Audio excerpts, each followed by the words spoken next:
think so? Consider.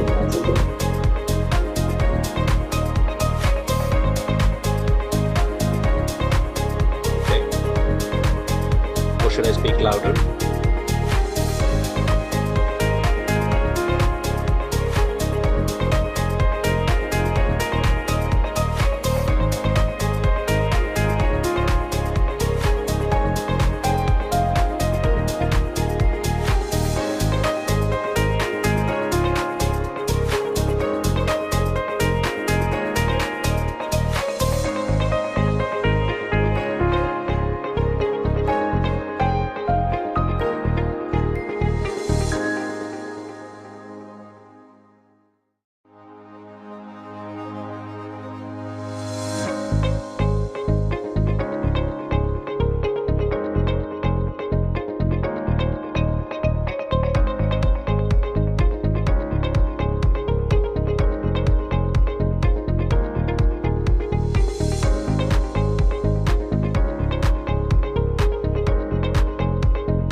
highlight for us.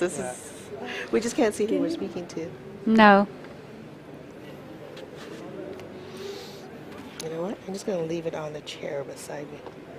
One less thing to hold. Yeah, maybe, because then if I start using my hands, I do as well. I have to be careful about that. That way it won't move either. Yeah? Okay. Hi, everybody. Can we all settle in, please? We've lost some of our audience, Greetings though there are and two welcome parallel to sessions, though, to be ICDRI fair. 2023 again. This is a post-lunch session in Delhi, but for those who are viewing us from other parts of the world, I welcome you and I hope you are all very settled and comfortable. The session is on building infrastructure of the future, risk-informed and people-centered governance. The session will examine how financial risk matrix can enable the estimation of the benefits and co-benefits of resilient infrastructure and enable the integration of resilience in public investment planning and evaluation, in the design of public and private infrastructure projects, in the formulation of resilience-based design standards, and in calibration of insurance and other risk financing instruments. Before I hand over to the moderator of the session, let us look at this video, which echoes CDRI's resolve towards DRR and resilience of infrastructure and can be leveraged under India's G20 presidency this year. Can we have the video, please? Cyclones, hurricanes, earthquakes, wildfires, and droughts.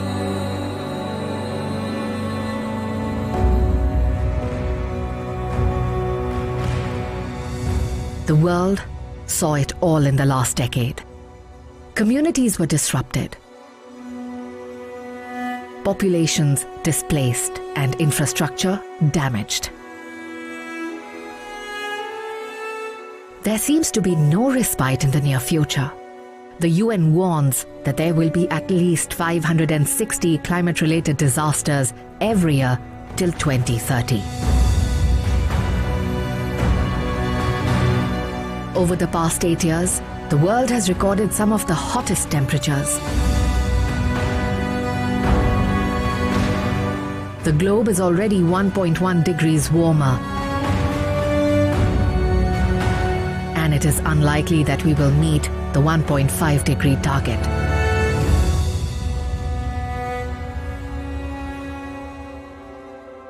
Now, more than ever, the international community must come together to mitigate the impact of disasters. Develop effective risk reduction strategies and build resilient infrastructure.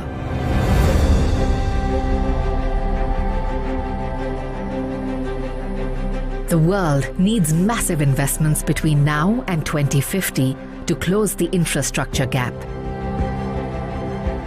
With over half of the infrastructure required yet to be built, the world is presented with a unique opportunity.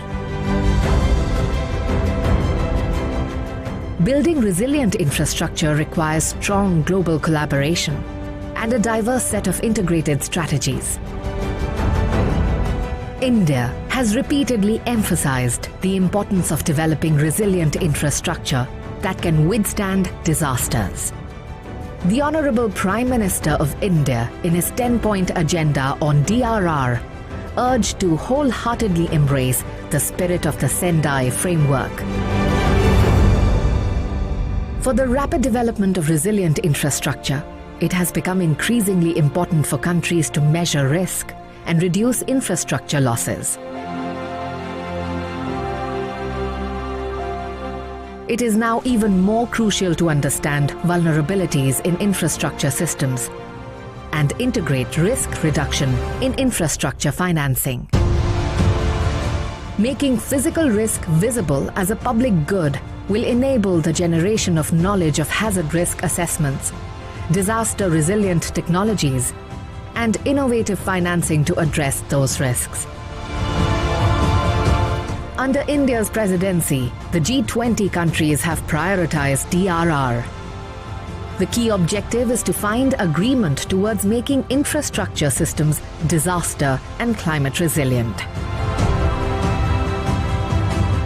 This is the moment to ask ourselves crucial questions.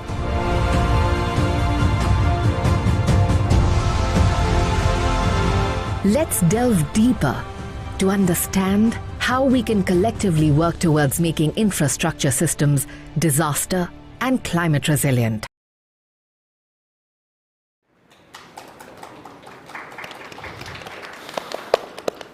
Thank you. It's my pleasure to introduce Dr. Andrew Mascari, the moderator of the session, coordinating lead author of the Biennial Report on Global Infrastructure Resilience.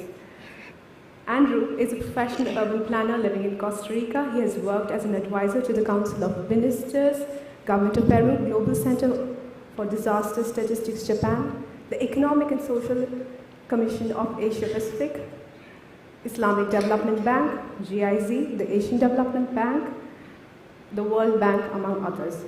He was also coordinator of the UNGAR DRR report, producing 5 editions between 2009 and 2017.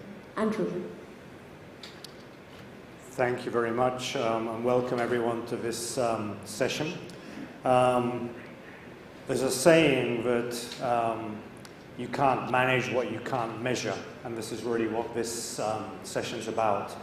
The subject of financial risk metrics sounds extremely dry and boring, but it's actually critical to the difference between developing infrastructure that's not resilient and developing infrastructure resilience. So what we're going to look at today is not so much the sort of how, or the technical how of producing financial risk metrics, but let's assume once we have them, what do we actually do with them, how we can apply them. And there's really 4 outcomes we'd like to achieve in this session. First of all, we're going to look at sort of what kind of risk metrics would be the most useful to inform infrastructure resilience. We're going to look at how they can contribute to the development of resilience standards and risk finance mechanisms. We're going to see how they can contribute to identifying the benefits and co-benefits of resilience. And then understanding how they can also contribute to the development of national resilience plans, strategies, and policies. We have a great, and I think, very, very experienced panel of experts with us today, and I'm going to introduce them at the start of this session. On my far left, Dr. Agostino Goretti. He's a senior DRM expert in Italian Civil Protection Department. So welcome, Agostino. It's great to have you with us today. We then have, I think he's participating remotely, Mr. Hans Goodman, who's the Executive Director of ADPC. So I can't see you, Hans, so I can see you now. Welcome again. It's a shame you couldn't be with us in person, but it'll be great to have you participating virtually. Third from my left, we have Dr. John Kissing. He's the Chief Executive Officer of the Ghana Hydrological Authority, which is part of the Ministry of Works and Housing from the Republic of Ghana.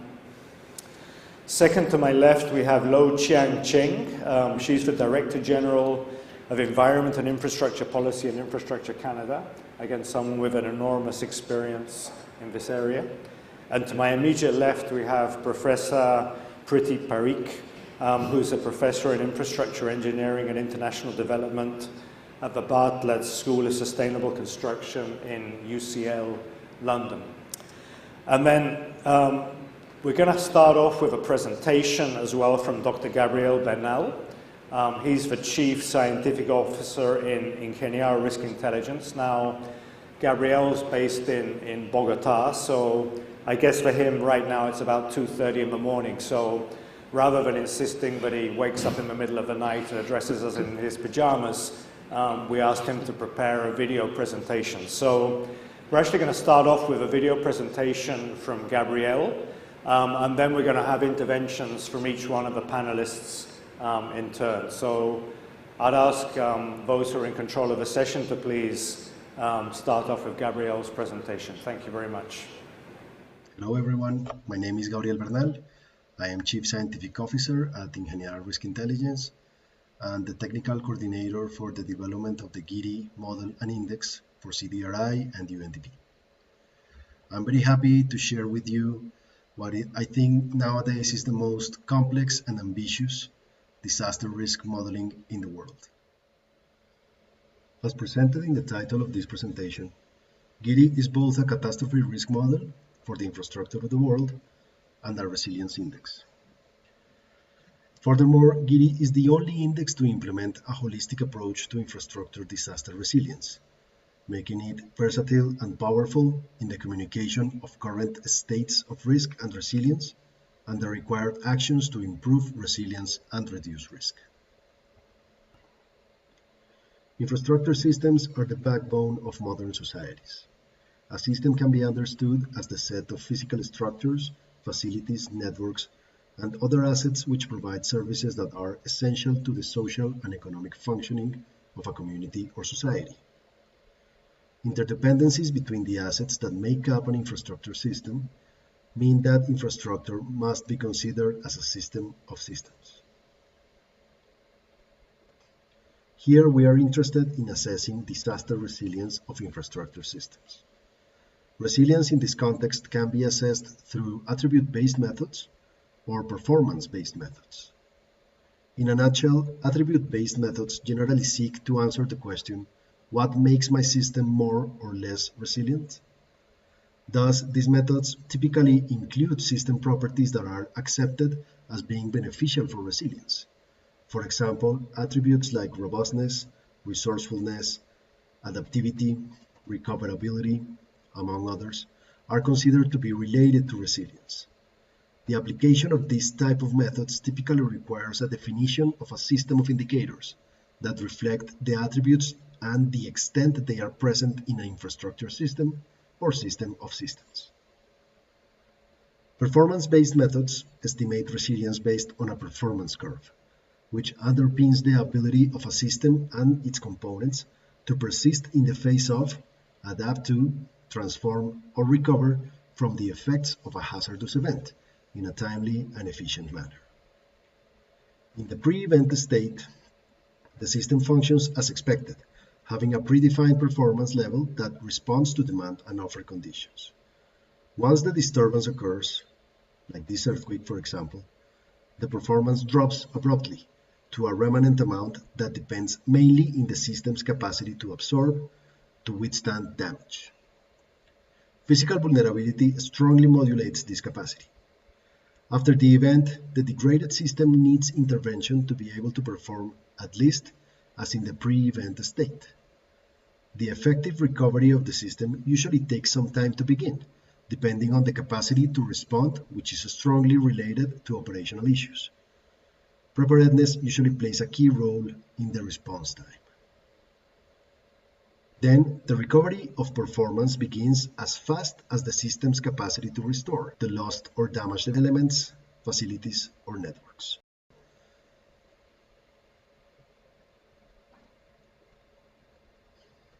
Both approaches have their benefits and limitations, but when jointly considered, they have the potential to inform infrastructure stakeholders with a more complete understanding of infrastructure resilience.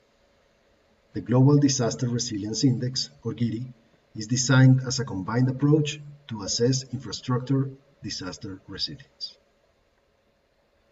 This is actually the most effective approach, given that the assessment of GIRI is done at national scale for all countries and territories in the world. To build up GIRI, we simplify the shape of the performance curve as shown. The three capacities, to absorb, to respond, and to restore, as well as the two independent variables in the curve, performance and time, are normalized and transformed into indicators. The set of attributes that are beneficial to resilience, known as well as resilience principles, is defined as exhaustively as possible. We know that the capacities in the performance curve reflect or are associated to some of the attributes. We are aware that the attributes may relate to more than one capacity, but to simplify, we accept the one-to-many relationship illustrated. Then, these attributes are accounted for through a system of indicators, carefully selected to reflect on the corresponding attributes, that are used to quantify the corresponding capacity indices, making it possible to approach a measurement for resilience from a set of indicators available for most countries and territories in the world, that are transformed into commensurable variables through the use of membership functions, and then weighed and added to make the index of each capacity. Gini is calculated as the complement of a normalized relation between the area and the perimeter of the shape of this simplified and attribute-based performance curve. Now, the only remaining element to assess is the disturbance, that has an effect on the size of the drop from the pre-event state. This disturbance is unspecific, meaning that it is impossible to know its size, characteristics, and origin beforehand. Or in other words, it may come from any hazard at any moment. We define this disturbance as a random loss of random occurrence. This implies that the disturbance must be quantified through probabilistic risk assessment using a CAT risk model. The CAT risk modeling approach used for Gini is depicted in this slide. It has three main components: hazard, interpreted as a set of events that are mutually exclusive and collectively exhaustive, covering all the possibilities in which hazard may manifest in a territory. Hydrometeorological hazards are modified by climate change. The exposure, which is the collection of elements on components of the infrastructure systems, and the replacement value, and the vulnerability, which relates hazard intensity to cost of damage for each individual element. Their appropriate combination using a CAT risk modeling framework returns financial metrics such as the average annual loss or the PML curve, but more importantly, the loss exceedance curve, that speaks about the probability distribution of the loss in the infrastructure of a country, covering from low loss events of high probability to high loss events of low probability. The loss exceedance curve speaks about the rate, which is a measure of the frequency, probability, or likelihood of loss amounts, being loss itself a measure of impact. The curve contains the full spectrum of events affecting the infrastructure of a country. Very common events with relatively lower losses, like landslides or floods, are more relevant to the first portion of the curve. Intermediate impact events of lower probability, like droughts or tropical cyclones, are represented in the central portion of the curve, while high impact events of very low probability, like tsunami or earthquakes, influence the curve in the last portion. The way the events occur in time and the impact cost, like in this example for different hazards, holds the rate and loss relationship expressed by the loss exceedance curve. The realization shown may even be different, because these metrics are not a predictive tool, which implies that within the loss exceedance curve exist all the possibilities or combinations of event occurrence and consequences to the infrastructure. In other words, the loss exceedance curve fully represents a random loss of random occurrence, which is precisely what we need for Gini. For example, if we aggregate the losses over time, the average rate of increment of the accumulated loss is the average annual loss. In a nutshell, the average annual loss represents the amount that needs to be paid annually to cover, in the long term, all the losses derived from the occurrence of natural hazard events in the infrastructure of a country. In actuarial terms, it is very similar to the pure risk premium of an insurance instrument. Other important metric comes from measuring the average time to the occurrence of events that exceed different amounts of loss. The probable maximum loss is an important risk metric that best relates to the real expected loss when a disaster occurs. In contrast to the average annual loss, the PML is not a flow variable, but a feasible amount of loss that may occur at some unknown moment in time. Gini covers multiple hazards like earthquake, tsunami, landslide, flood, tropical cyclone, and drought. The last four with models that include climate change, through the definition of upper and lower bounds of future climate variation, corresponding to the 20th and 80th percentiles of global climate model projections, extracted from the 6th assessment report of IPCC. The infrastructure sectors included are power, highways and railways, transportation, water and wastewater, communications, oil and gas, and buildings. Each sector is subdivided in subsectors, as shown, making this the most complete global risk model of infrastructure at present. All hazard models are global, covering the whole planet, and event-based, built up by many individual events that, in conjunction, define all the ways each hazard may manifest in the territory. Nonetheless, it is simpler to show these integrated uniform hazard maps for illustration. The total economic value of the infrastructure of each country, illustrated here as bags of money, is approximated as a fraction of the produced capital within the total country wealth. It is important to approximate this amount to then distribute it over the individual components of all sectors and subsectors of infrastructure that have unique characteristics and geographical locations. This approach allowed us to exploit the most of all available geospatial data of infrastructure while constraining it to the macroeconomic capital stock for each country. GIRI incorporates state-of-the-art models of vulnerability based on archetypes of infrastructure components. The archetypes are general models of how the elements of an infrastructure system are typically made up of a set of components. Infrastructure elements like thermal power plants, airports, refineries, or wastewater treatment plants, for example, are made of individual constructions, machinery, and equipment that will suffer damage very differently when a hazard event strikes, contributing to the overall vulnerability of the archetype. Here are some examples of vulnerability functions for thermal power plants and different hazards. With over 50 different archetypes defined for this assignment, the GIRI library of vulnerability functions is, at present, the most complete resource on vulnerability models for CAD risk assessment of infrastructure systems.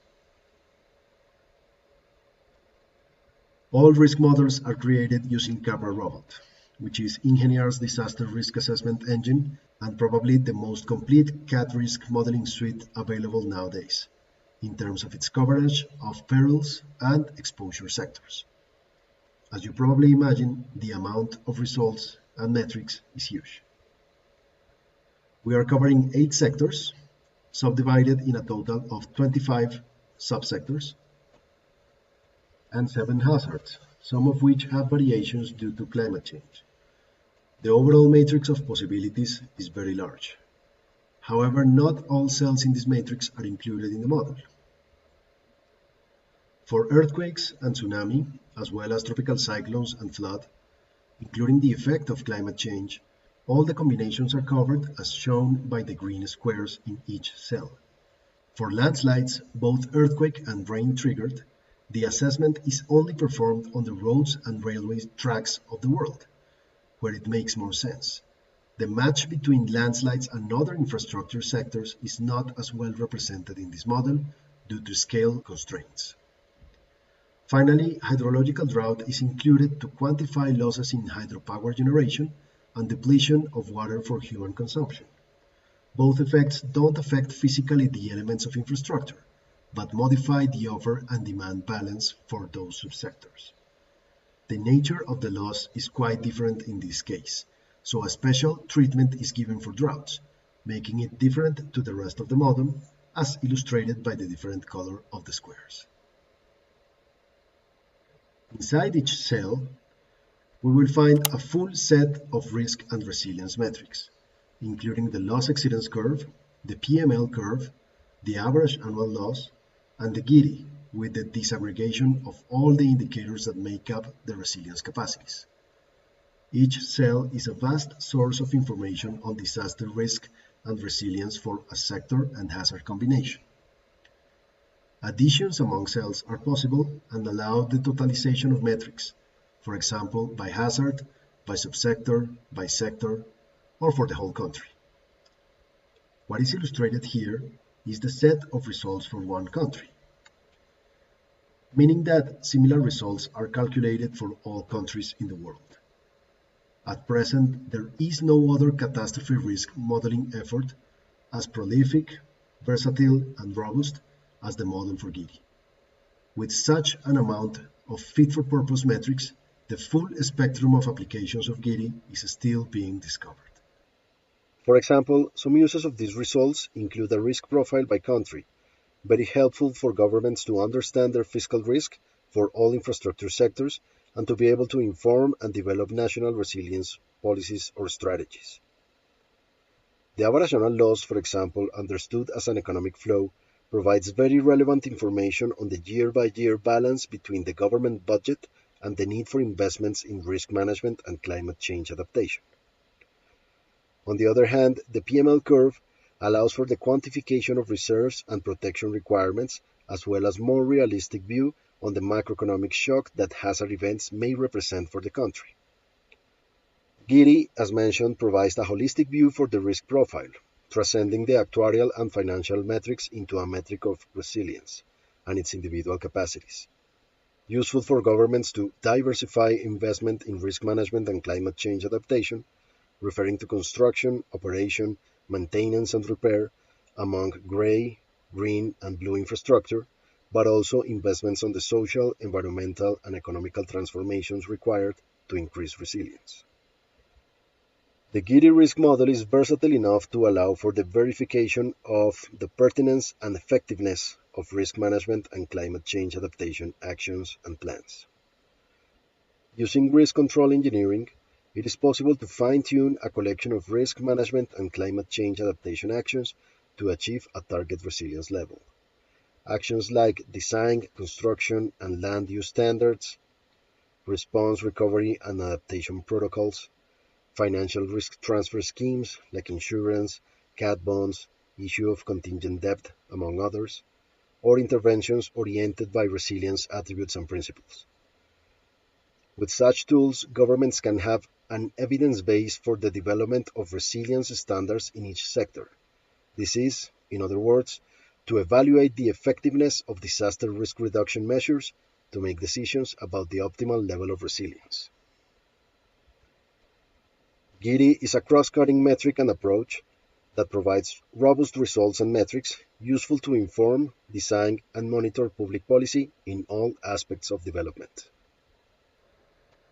To wrap up, GIRI, both a model and an index, takes into consideration disaster and climate risk as a byproduct of the existence of exposure and vulnerability conditions in the infrastructure systems over territories in which the occurrence of hazard events is natural.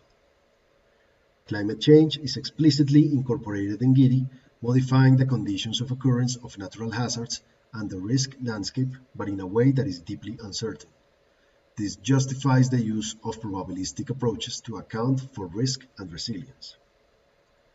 Due to its probabilistic and holistic nature, GIRI highlights the physical and intangible risk and vulnerability drivers, thus enabling the identification of corrective and prospective interventions to be done. Furthermore, the architecture of GIRI allows it to incorporate risk management and adaptation actions within the model, providing robust evidence and data on effectiveness for decision-making.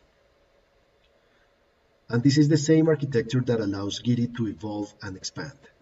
GIRI can support risk quantifications for other sectors and systems not included in this iteration, such as agriculture and ecosystems, which can be understood nowadays as critical infrastructure. Thank you very much for your kind attention. I hope this presentation was interesting and useful. I'll leave you to continue with the panel.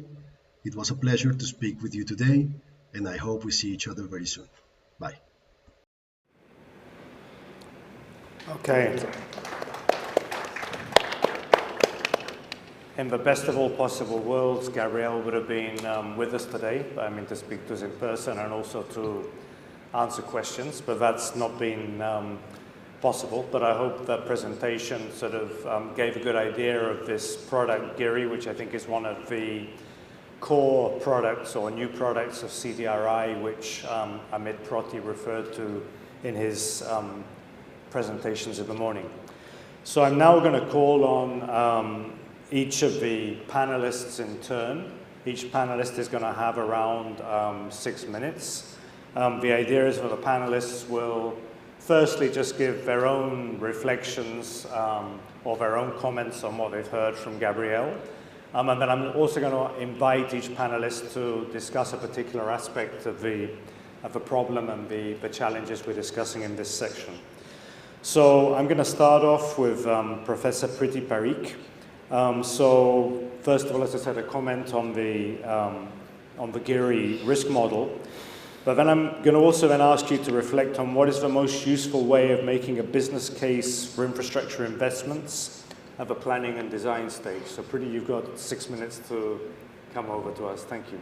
Thank you, Andrew. And I wanted to commend the team for all the efforts they have put into GIRI. So I wanted to thank CDI and the entire team involved. Very quick high-level reflections on GIRI. What I liked about it is it's holistic, and that's absolutely what we need now, that big picture which integrates various infrastructure challenges overlaid on hazards. But I also like the systemic approach that it brought, because the thing about systematic approach is with an intervention, there is a knock-on impact. There are also wide-ranging benefits we can leverage through infrastructure, so that systemic thinking is vital. An interdisciplinary approach is also something I warmed up to, because to address some of the big challenges facing us, and we do have big challenges, whether it's climate change overlaid on infrastructure, we need expertise from infrastructure, finance, health, education, all to join forces. And we need cross-sectoral partnerships. So this is not just a problem for policymakers or academics or for practitioners in silos. We need civil society, we need organizations to come together because what we're trying to do is to forecast the future and future-proof our planet against the unknown. 3 years ago, had you told me that the world is going to see COVID, UK would see Brexit, and we would see a conflict, I would have thought it would have been impossible. So the challenge we have now, and I think I commend GIRI, is providing a platform, risk modeling platform, where we can future-proof our planet, where we can think about delivery of infrastructure, planning of infrastructure, to tackle some of those shocks and stresses that we may not be able to predict now, but we will need to plan for. And at the engineering community, and I'm a civil engineer, I mean, this is a challenge that we're tackling with every day. What I also liked about GIRI is that it integrates the agendas of infrastructure planning, design, delivery with climate change. And we need those two agendas to really integrate together, because on one hand, we have the challenge of retrofitting infrastructure, making it fit to make it disaster resilient. But on the other hand, we have a huge demand and need to plan, design, and deliver new infrastructure to serve billions of people on this planet who do not have access to clean water, sanitation, electricity services, the very basics. So we have an opportunity through GIRI to plan those interventions in a way that we provide new infrastructure which addresses the concerns of climate change, low emissions, so low carbon future, but also makes it future-proof against disasters. And I lead an interdisciplinary team at University College London, and we have evidence links between infrastructure and the Sustainable Development Goals. There we found that infrastructure, and in particular, say, sanitation infrastructure, has synergies with all 17 goals and 130 out of 169 SDG targets. And what this means is infrastructure is non-negotiable for achieving sustainability and for resilience. And this is the type of evidence making that we need, and which GIRI provides to policymakers, to practitioners, to make the business case for investment in resilient infrastructure. And within that work, we also evidence how health, education, gender, equity, those come together with infrastructure as an entry point. And the benefit of that is that it enables ministries of health, education, of environment to work together, because infrastructure is not just a challenge of one ministries. We need all ministries to integrate. We need ministries to jointly invest in this big challenge. And if that happens, if we use infrastructure, resilient infrastructure as an entry point, it will have wide-ranging benefits. And we are working with the South African government to localize and prioritize SDGs. And what the GURI modeling also offers an opportunity for localization and prioritization of projects, which we need at the planning stage, because there's a lot to be done, and we need governments to have the evidence base to help them do so to develop a business case. And the systems approach is vital because with the systems approach, what happens is you see the knock-off impact of infrastructure on wide-ranging elements.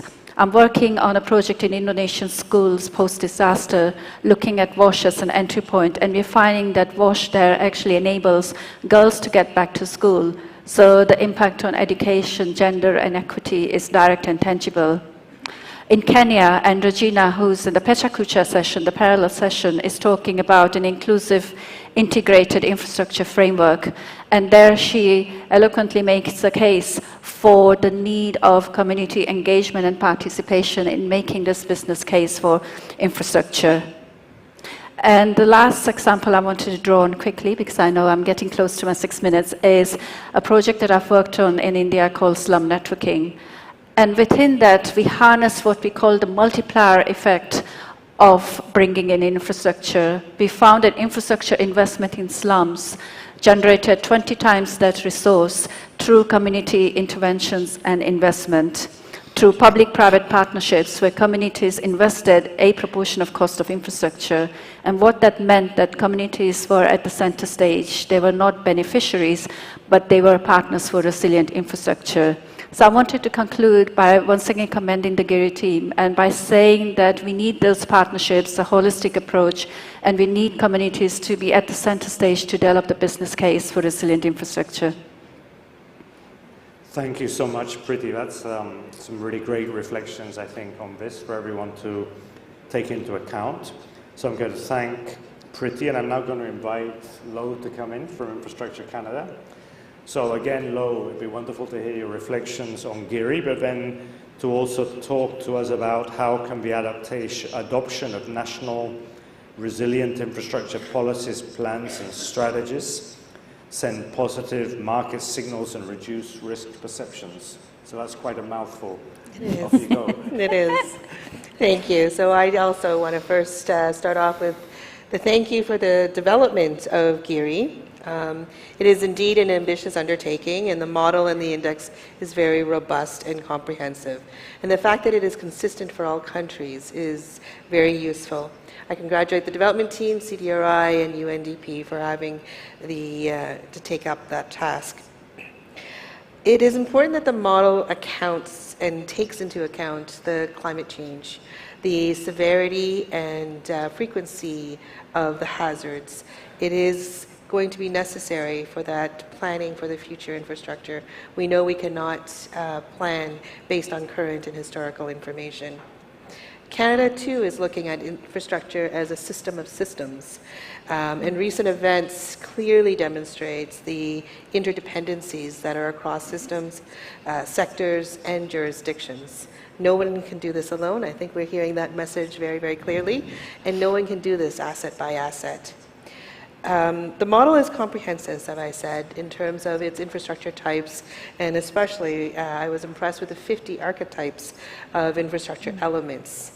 This really gives that sense of a bit more accuracy in terms of the vulnerability. Each architecture type reacts differently to the hazards, and therefore we need to think about the different adaptation options when it comes to the various infrastructure assets that we are looking at developing.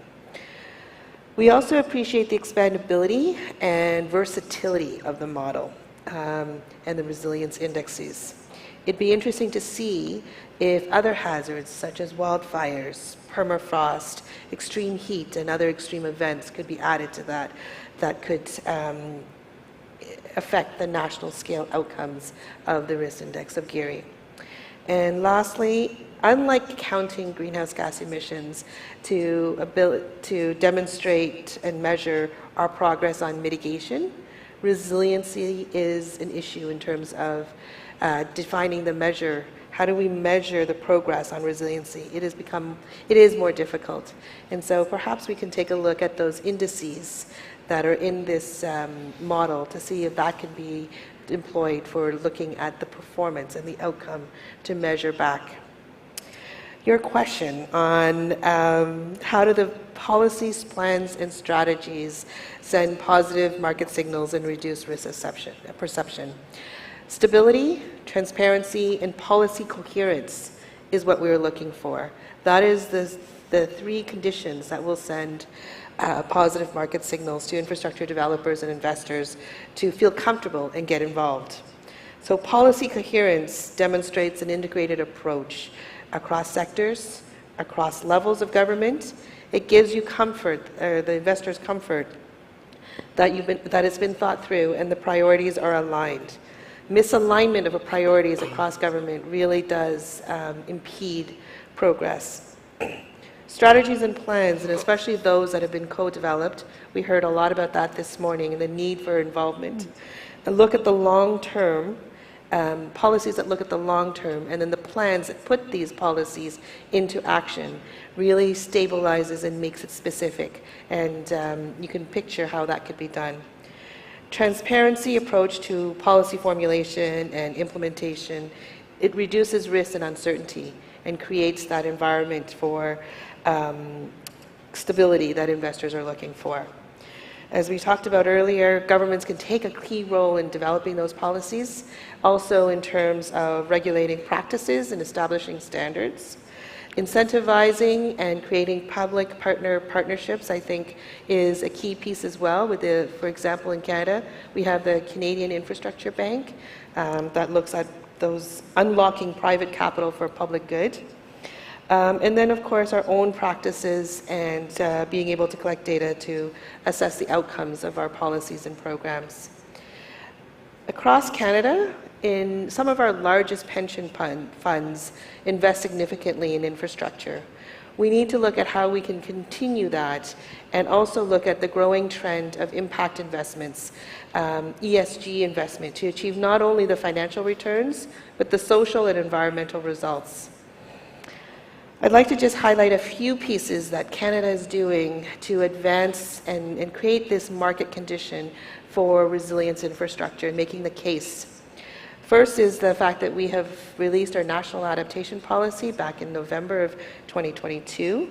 That was 2 years of work at a very collaborative approach to putting together our vision for how resiliency across Canada can be the backbone of our communities.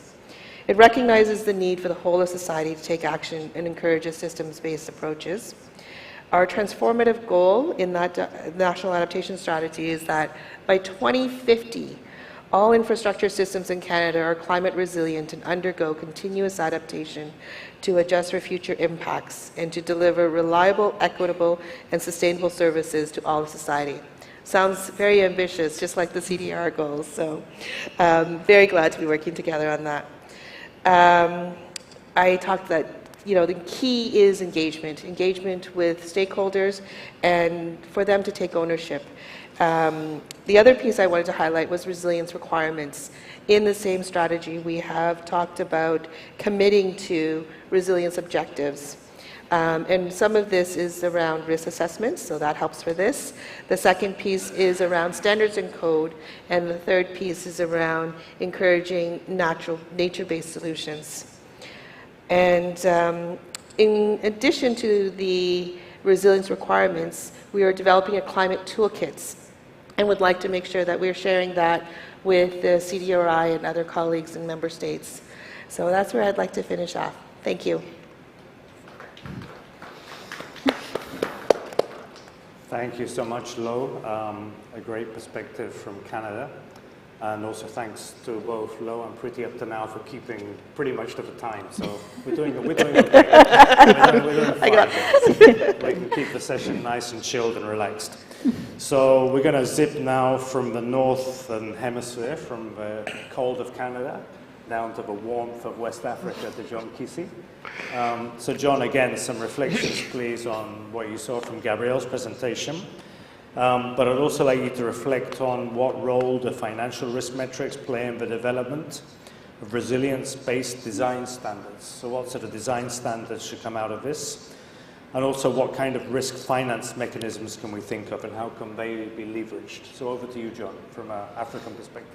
Right, thank you. Thank you very much, Andy. And let me also add to what previous speakers said, Lou, and I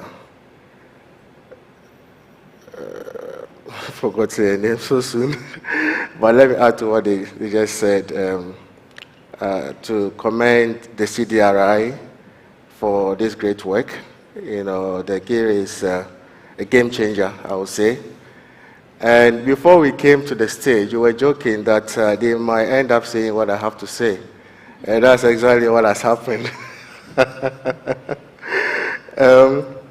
So I would just reflect on an experience I had, you know, in thinking about the GIRI and the opportunities it presents and the impact it could make. There was a time that I was going to undertake a flood mitigation project or flood resilience project, and that was in London. It was going to be in an affluent area, and the community was concerned that undertaking such a project in that environment would draw attention to the community to the extent that they are at flood risk, and that could impact on the value of their properties. So they wouldn't support the project. So what I did was to show them a flood map that had been developed, a flood hazard map. And as soon as they saw it, you know, their position changed. Now they support the project because now it's going to protect them from flooding. And that is what I see of the GIRI here, that in some circumstances, in some countries, maybe as we say, ignorance is bliss. You know, but seeing the level, seeing this matrix and seeing these indices will probably trigger much more attention, will draw attention, and the need to act will be seen.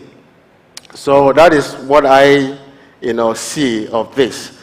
The others, as I said, have been spoken about. They need to look at infrastructure not as individual systems, but as interconnected systems. It's very important. So in Ghana, for example, we have a cabinet subcommittee on infrastructure. So all the infrastructure ministries occasionally come together to examine what is happening across the infrastructure sector. That is at a very top level, but as I'm sure in some other places and most other places, at the maybe interdisciplinary level, at the more professional level, we do not really see that. And I believe that is what this work would do, you know, to demonstrate the interconnection between all these infrastructure, and they need to see them all as one.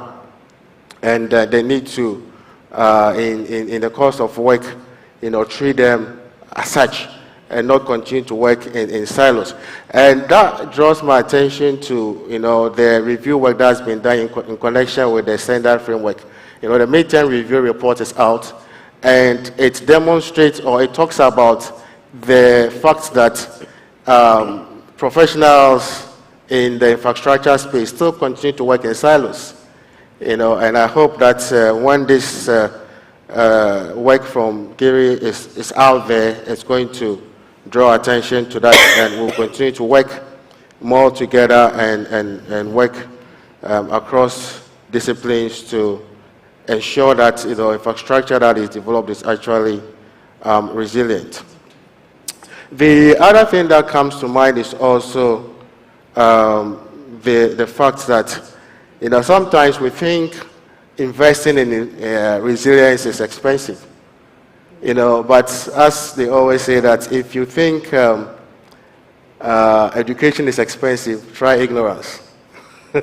You know, so if anyone thinks that investing in resilience is expensive, then try the do nothing option. You know, and I'm sure again the work that's been done here is going to, with the financial metrics that we'll see, would also draw attention to that also. Now, let me talk a little bit here about what Ghana is doing. Not a great amount, but little efforts here and there, and drawing attention to the need to build resilience into our infrastructure development is helping us make some useful and important decisions that will impact on resilience, or help us to build resilient infrastructure. So now talking about design standards, as the subject that I have to address. So we have a project that we're working on with the support of the World Bank. We call it Greater Accra Resilient and Integrated Development Project, GARET for short. It's based in the capital city. And in that, we are developing, or we're designing storm water drains, to alleviate flooding in the center of the city. We'll normally design our drainage channels without any regard to earthquake. But with the understanding that we're getting in the need to build resilience into our infrastructure, on this particular project, we are applying, or we are incorporating parameters relating to earthquake in the design of our drainage channels. We ended up with much thicker channel walls that we normally would have, but we took the view that it's better to make that additional investment to develop a project that is more resilient. Again, on the same project, we are having to build a detention pond that will hold large volumes of water. Building such, developing such a project in an urban environment where land is at a premium, Now we have to make the case for why we should build a detention pond much bigger than what we actually need for the kind of return event that we are designing the project for. But we made the case that, look, we have to look beyond just what we are doing now and build resilience into our project. So we have made a case to take much more land, and we are designing the project in such a way that not all the land will be occupied by water all the time, but we are keeping sections to be used as a normal park on a normal day, and that helped us to, to secure the land for that project. So talking about financing risk, Ghana's economy is not great, but what we try to do is look at all possible sources, to do this. So there is an element from the government itself, from government budget allocation or budget reserves, that goes into the National Disaster Management Organization for the management of risk, to help with recovery, in the event of disaster, to help with the response and the recovery process. So we have that strand of financing that we draw on.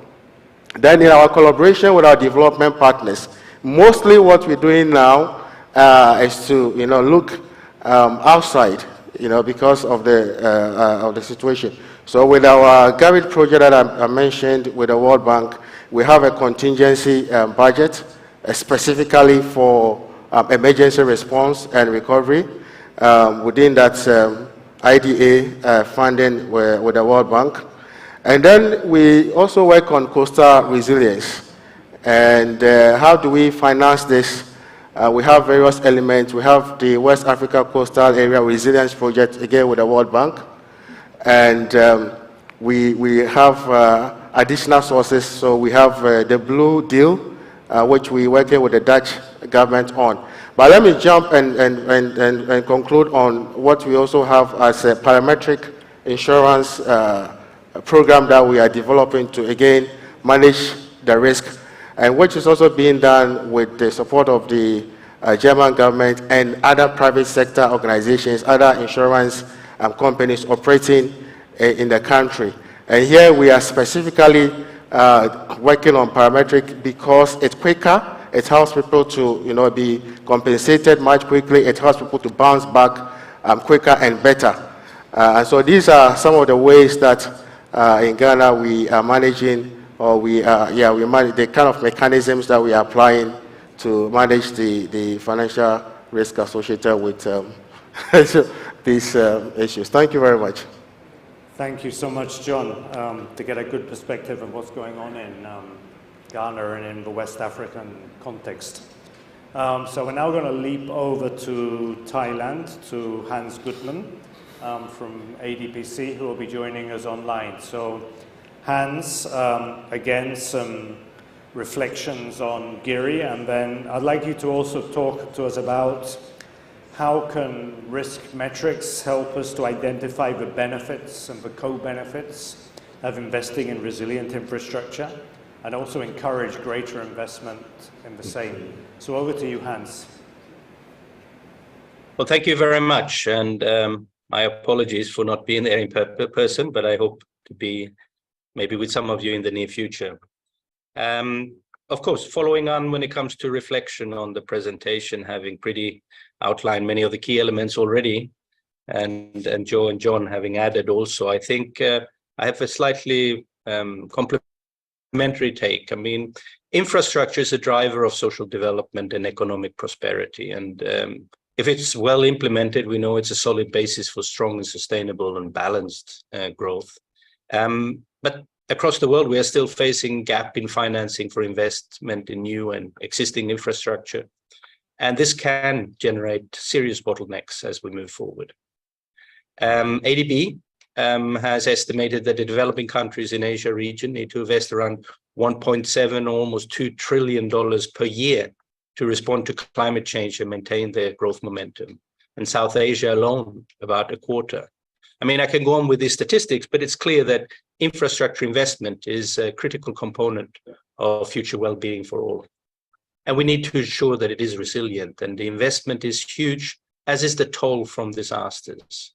A recent McKinsey report for Ho Chi Minh City said that direct infrastructure asset damage from an extreme flood, a 100-year return period flood, could rise from about $200-300 million to close to $1 billion in 2050 because of the changing circumstances of the infrastructure. And as was highlighted by Law, also the sort of knock-on effects and into the economy could go up to as much as over $5 billion for such event. So how can we then ensure that this infrastructure investment is done well? How can we take into account not only current risks, but also future risks? And there's no doubt from the presentation that GIRI, as a model and an index, provides comparable probabilistic risk matrices for decision makers, which can then guide the choice of investment in disaster and climate resilient infrastructure. And it is critical that we can quantify how and where investments are to be able to enable countries and communities to cope with disaster and climate impacts now and in the future. And these investments are risk-informed, need to be risk-informed to prevent or at least reduce the impact of natural hazards on the assets and systems.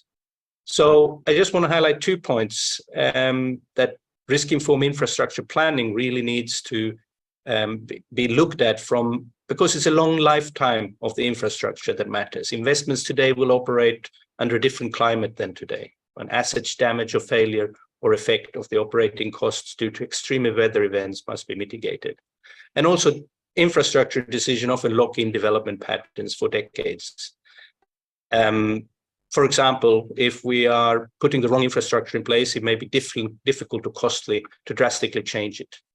There's many examples. A good example is whether you invest in private transport in a city with roads and highways or public transport options, and that will cascade into the future. What is probably a good next step is to ensure that the capacities within the government is built in by using GIRI. Contextualize it for subnational and local level assessments as well could be one option. And I think in this context, I and ADPC see the need for developing different tools at the project and local planning level. National city level planning is important, but tools are also needed to demonstrate the benefits of climate resilient infrastructure, tools that can operate with the benefit cost ratio of projects, return on investment, and complement the social and environmental impact assessments that are being done. And ADPC is very keen to work with partners on the development of such tools to ensure that the guidance and plans are converted into projects and investments. And I think the opportunities that GIRI presents to cover risk-informed investment and decisions and efficient operation being underpinned by appropriate resilience objectives and financial and institutional structures is something that is really commendable. I have perhaps 2 minutes left, but co-benefits and benefits. Well, I think there is an important part of a benefit is that the resilient infrastructure will increase the reliability of service provisions. And I think that is a really important point. But there's also the benefit of reducing the project failure, and the changing risk landscape due to climate change are posing new risks to infrastructure. Business as usual may lock in increased operational costs for cooling or water use and expose investments to known changes, such as increased flooding frequency. And I think we can learn and what happened in the area of social environmental impact assessments, which were developed to identify externalities that may cause project failures. And I think we need to move to that one also in order to see these externalities in that risks are causing in order to be able to benefit from that. We may also see an increased life of the assets and reduced repairs and maintenance costs. With co-benefits, there is another plentiful examples of using natural infrastructure that can offer amenity value, biodiversity conservation, and climate change. For example, greening and natural sponge designs in urban areas can help reducing the local flooding and improve water quality. And green infrastructure can enhance microclimate and reduce the impact of heat waves. And there is other issues when we're talking in the transport sector. Preventing against landslides may improve not only connectivity, but also road safety.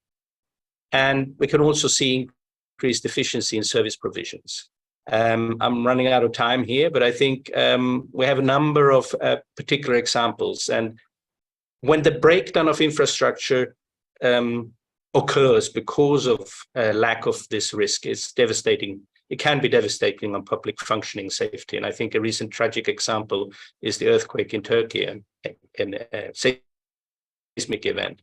So it's important to identify these risks and to infrastructure and address them to build long-term resilience. Sound resilient practices should be factored into designing infrastructure. And I think John was pointing out some good directions there.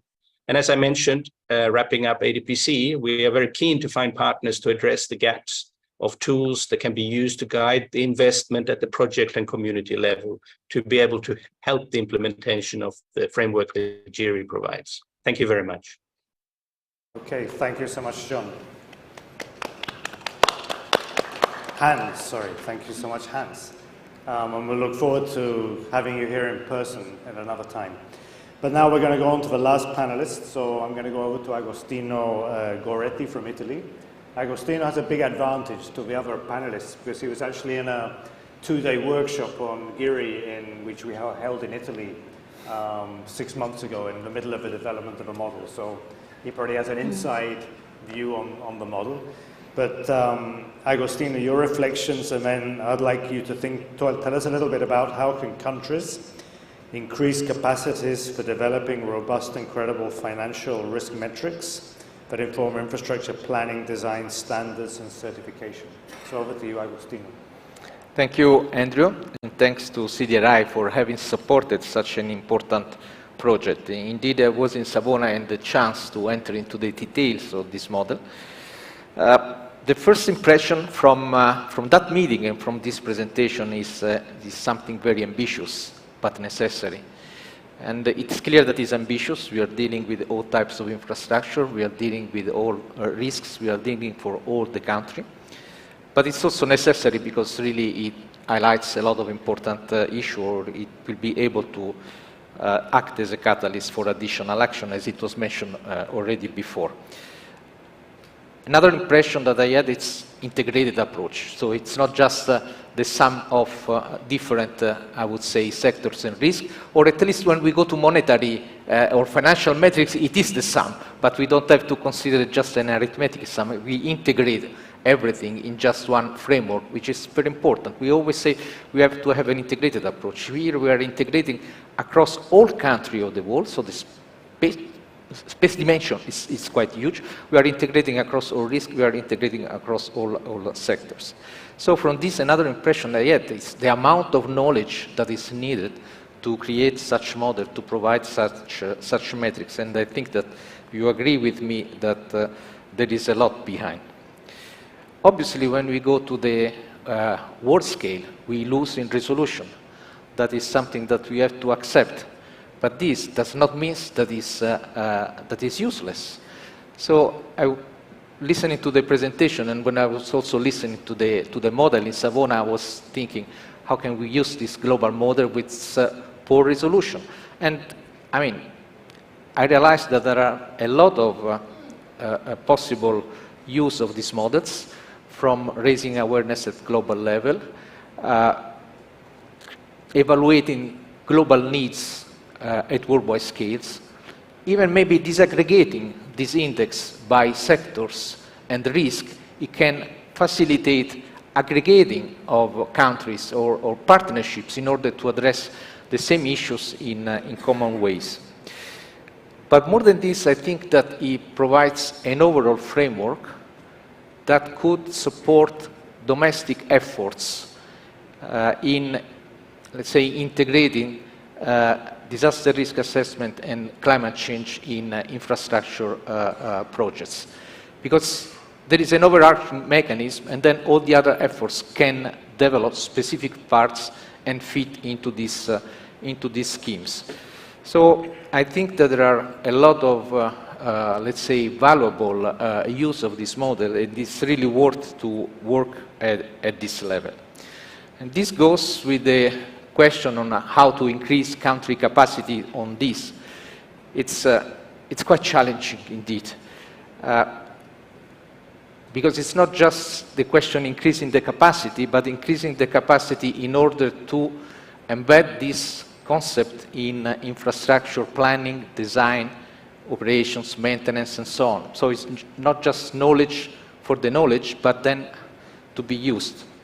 And for this, I think that one of the main issues is creating a national, I would say, procedures or standards in order to make the evaluation, possibly multi-step evaluation according to the different level of the design, from the planning to the design to the construction phase.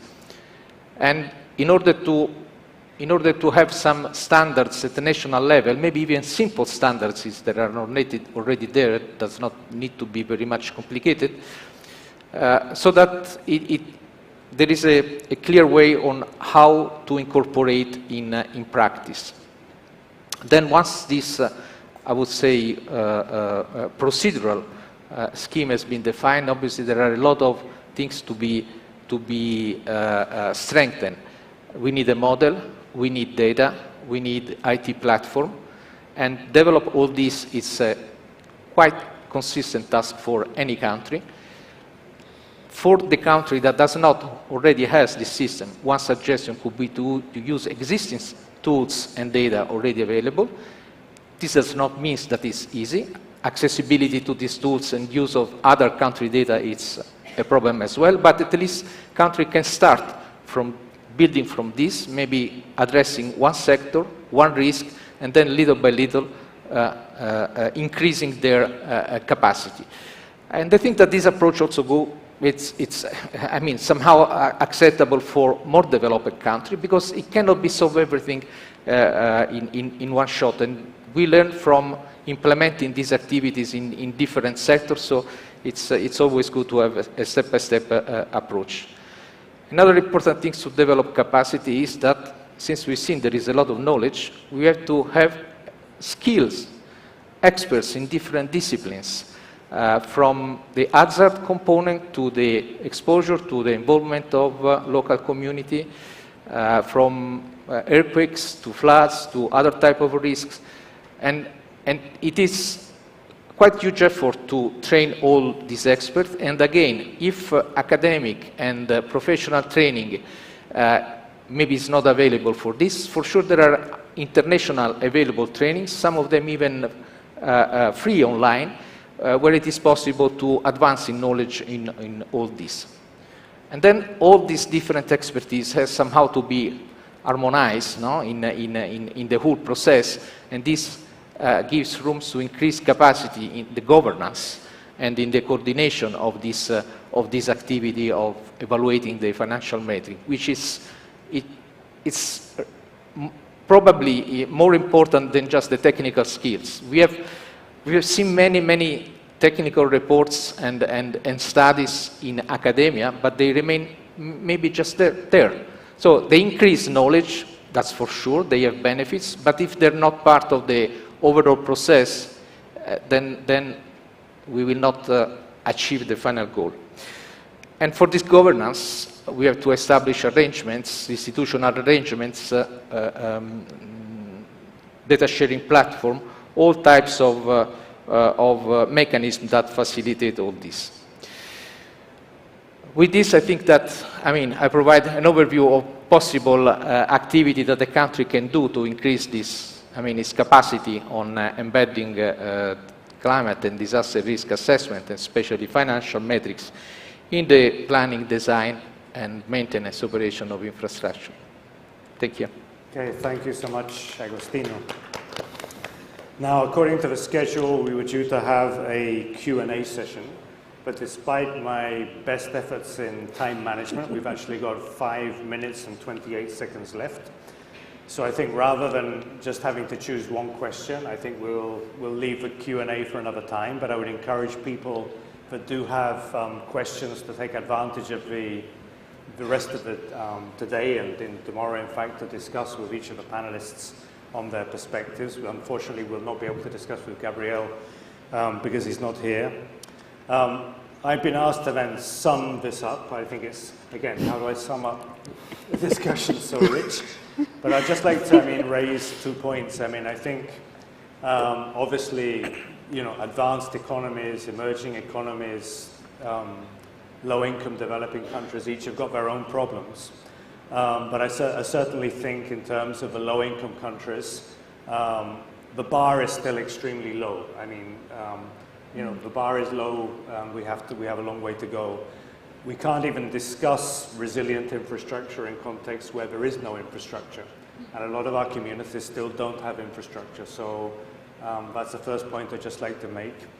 And a second point, again, this is something I learned very early in my own career about 40 years ago.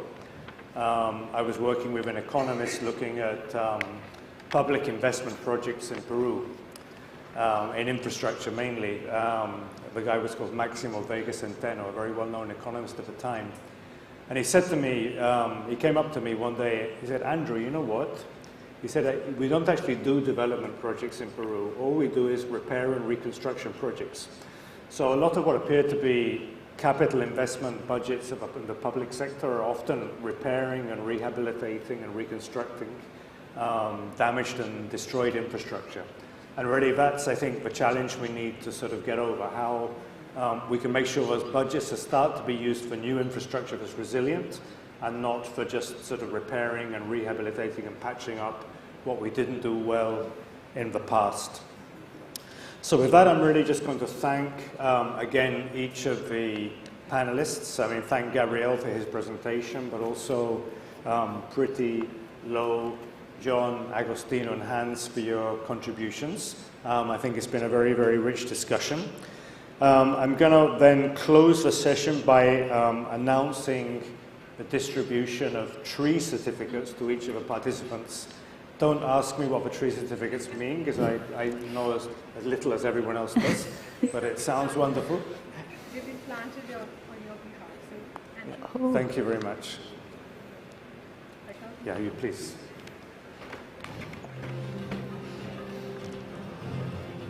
Thank you. Thank you. Thank you. Thank you. And then we're going to have a group photograph with the panelists. Do you want us to stand or do we stay sitting? Standing. Standing. Okay. Let's get closer. In front of the table. Front of the table, okay. And all my pieces.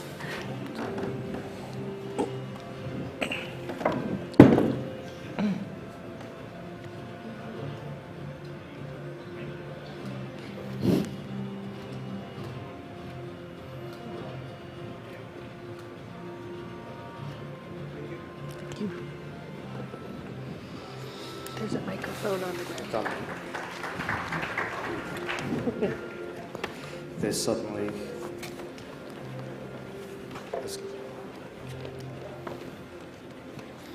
Thanks, everyone. Thank you, so Andy. much. And thank Thank you you. for being a great, patient, listening audience.